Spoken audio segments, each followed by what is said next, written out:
Tu personalidad es tu forma única y bastante estable de pensar, sentir y actuar. Es el patrón característico que define cómo ves el mundo y cómo te relacionas con los demás.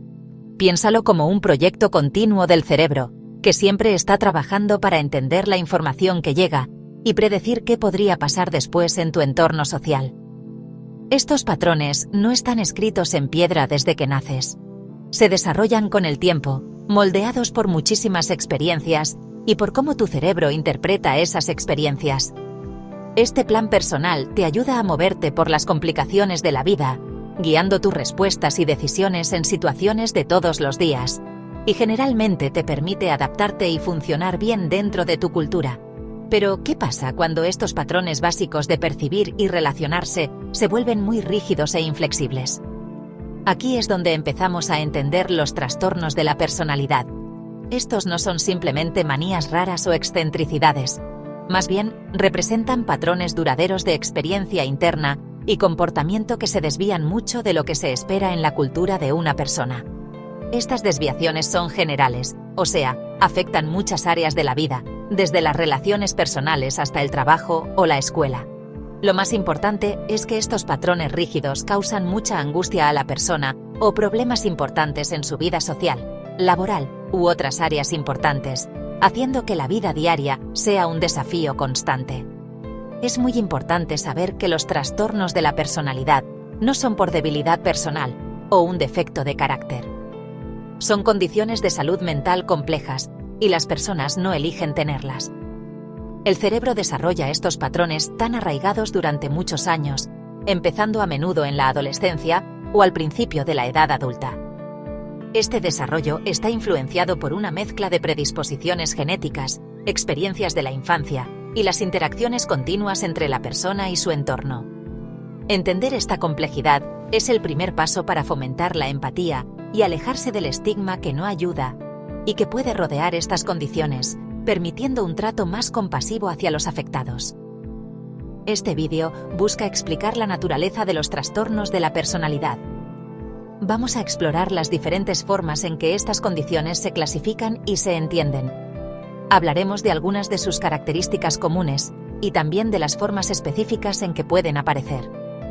Además, tocaremos lo que la investigación científica está descubriendo sobre sus orígenes y los procesos en el cerebro que podrían contribuir a ellos. Nuestro objetivo es dar información clara y fácil de entender. Esperamos que esto ayude a entender mejor y a tener una perspectiva más informada sobre estas condiciones que a menudo se malinterpretan, destacando la importancia de tener información confiable para construir una sociedad que apoye. Para entender mejor la gran variedad de trastornos de la personalidad, los profesionales de la salud mental suelen usar un sistema de clasificación. Un sistema común que se encuentra en manuales como el Manual Diagnóstico y Estadístico de los Trastornos Mentales los agrupa en 3 grupos principales según características descriptivas que comparten. Estos grupos son el grupo A, el grupo B y el grupo C. El grupo A incluye trastornos que se caracterizan por comportamientos y pensamientos raros o excéntricos. El grupo B abarca trastornos marcados por comportamientos dramáticos, muy emocionales o erráticos. Finalmente, el grupo C está formado por trastornos que comparten características de pensamiento y comportamiento ansioso o temeroso. Esta forma de clasificarlos ayuda a organizar las diferentes maneras en que se presentan. Veamos el grupo A menudo llamado el grupo de los raros o excéntricos. Las personas con trastorno paranoide de la personalidad sienten una desconfianza y sospecha general hacia los demás, interpretando sus intenciones como malas sin tener pruebas suficientes. Su cerebro puede estar como programado para buscar amenazas constantemente. Aquellos con trastorno esquizoide de la personalidad muestran un patrón constante de distanciamiento de las relaciones sociales y una gama limitada de expresión emocional con otras personas. Pueden parecer indiferentes a los halagos o las críticas. El trastorno esquizotípico de la personalidad se caracteriza por una gran incomodidad en las relaciones cercanas, distorsiones en cómo piensan o perciben las cosas y rarezas en el comportamiento, lo que hace que las interacciones sociales sean muy difíciles y a menudo extrañas para ellos. Luego está el grupo B, conocido por sus características dramáticas, emocionales o erráticas. El trastorno antisocial de la personalidad implica un patrón general de no respetar y violar los derechos de los demás, a menudo con engaños e impulsividad sin sentir remordimiento. El trastorno límite de la personalidad se caracteriza por inestabilidad en las relaciones con otros, en la imagen de sí mismos y en las emociones, además de una impulsividad importante. La vida puede sentirse como una montaña rusa emocional constante. El trastorno histriónico de la personalidad presenta una emocionalidad excesiva y un comportamiento de búsqueda de atención. Las personas pueden sentirse incómodas cuando no son el centro de atención. El trastorno narcisista de la personalidad se caracteriza por un patrón de grandiosidad, una necesidad constante de admiración y una notable falta de empatía hacia los demás. Finalmente, el grupo C es el grupo ansioso y temeroso. Las personas con trastorno de la personalidad por evitación sienten una inhibición social general, sentimientos de no ser suficientes y una gran sensibilidad a la evaluación negativa, lo que les lleva a evitar situaciones sociales aunque deseen conectar con otros. El trastorno de la personalidad por dependencia se caracteriza por una necesidad excesiva de que los cuiden, lo que lleva a un comportamiento sumiso y apegado, y miedos a la separación. Tomar decisiones diarias puede ser muy difícil sin que los tranquilicen. El trastorno obsesivo-compulsivo de la personalidad, que es diferente del trastorno obsesivo-compulsivo, implica una preocupación por el orden, el perfeccionismo y el control mental e interpersonal, a costa de la flexibilidad, la apertura y la eficiencia. En toda la variedad de trastornos de la personalidad surgen algunas cosas en común, especialmente en cómo las personas se relacionan con los demás y manejan su mundo interior. Una de las dificultades compartidas más importantes está en el área de las relaciones con otras personas. El cerebro constantemente crea modelos para predecir las interacciones sociales, pero para las personas con estas condiciones, estos modelos predictivos pueden estar siempre distorsionados. Esto puede llevar a malentendidos frecuentes, conflictos, o a no poder formar o mantener conexiones sanas y donde ambos dan y reciben. Ya sea un miedo intenso al abandono, una desconfianza profunda hacia los demás o una falta de empatía, estos patrones de fondo afectan profundamente sus vidas sociales. Otro desafío principal que se observa con frecuencia es la dificultad para regular las emociones. Esto no significa que todos sientan las emociones de la misma manera problemática. Para algunos, emociones como la ira, la tristeza o la ansiedad pueden ser demasiado intensas y difíciles de controlar, lo que lleva a reacciones impulsivas o a largos periodos de angustia. Para otros, podría haber una gama limitada de experiencia emocional o dificultad para reconocer y responder a las emociones de los demás. Los complejos sistemas del cerebro para generar, sentir y manejar las emociones pueden estar funcionando de manera diferente, haciendo que su mundo interior sea un lugar agitado o confuso, lo que a su vez afecta su comportamiento y sus formas de afrontar las cosas. GAP 2S. Los patrones de pensamiento distorsionados también son una característica distintiva. Estos no son pensamientos pasajeros, sino suposiciones y creencias muy arraigadas que moldean cómo las personas interpretan los eventos diarios, sus propias acciones y las intenciones de quienes los rodean.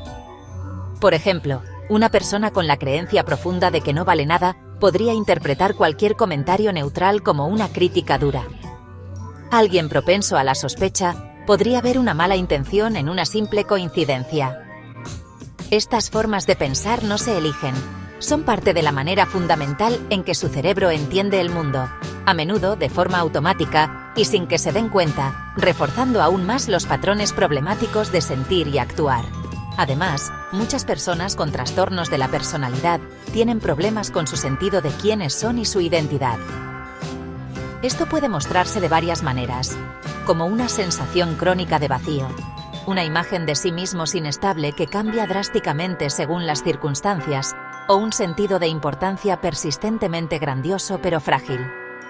La construcción por parte del cerebro de un yo coherente y estable es un proceso complejo, y cuando este proceso se ve afectado, puede llevar a una profunda incertidumbre sobre quiénes son, qué valoran o hacia dónde van en la vida.